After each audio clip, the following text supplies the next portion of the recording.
ഇങ്ങനെ പോയ ഞാനാണ് ഇപ്പോഴാ ഇങ്ങനെ തിരിച്ചു വന്നിരിക്കുന്നത്. കാരണം എന്തെന്ന് ഞാൻ പറഞ്ഞു തരാം. ഞാൻ മാത്രമല്ല, നമ്മളെല്ലാവരും കൂടെ ഒരു എൻഗേജ്മെൻറ്റിന് പോകുന്നതാണ് ഇന്നത്തെ വീഡിയോ. ആരും പേടിക്കണ്ട, അവളെൻ്റെ ഫോൺ കവർ നോക്കിയതാണ്. ഇപ്പോഴൊക്കെ ഞാൻ അതാ ഇങ്ങനെ ചിരിച്ചാണ് ഇവരുടെ കൂടെ നടന്നു പോയത്. അവിടെ എത്തിയപ്പോഴത്തേക്കും എനിക്ക് എൻ്റെ സ്വഭാവമൊക്കെ മാറി. കാരണം എനിക്ക് എൻ്റെ പീരീഡ്സിൻ്റെ മൂഡ് സ്വിങ്സ് അപ്പം തന്നെ അങ്ങോട്ട് ഇളകി. കാരണം എനിക്ക് ഭയങ്കര വയറുവേദന ഉണ്ടായിരുന്നു. എനിക്ക് വീട്ടിൽ പോകണം എന്ന് തന്നെ ഞാൻ പറഞ്ഞുകൊണ്ടിരുന്നു. ഞങ്ങൾ പോയപ്പോൾ തന്നെ എൻഗേജ്മെൻറ്റ് അവിടെ തുടങ്ങിയിരുന്നു.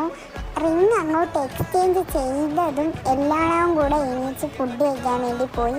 അങ്ങനെ ഞാൻ പോയതും എനിക്ക് സീറ്റ് കിട്ടിയില്ല. അപ്പോഴാണ് ഞങ്ങളെ പ്രശാന്ത് സാറിനെയൊക്കെ കണ്ടു. പിന്നെ നിന്ന് നമുക്ക് ലാസ്റ്റായിട്ടൊരു സീറ്റ് കിട്ടി. അങ്ങനെ സന്തോഷത്തോടെ കഴിക്കാം എന്ന് പറഞ്ഞിരുന്നപ്പോഴാണ് എനിക്ക് ഒടുക്കത്തെ ഛർദിലായിരുന്നു. കഴിക്കാനും പറ്റിയില്ല. അപ്പം തന്നെ എനിക്ക് തിരിച്ച് വീട്ടിൽ വരേണ്ടി വന്നു. അപ്പോൾ ഇന്നത്തെ വീഡിയോ ഇത്രയേ ഉള്ളൂ. Okay, by.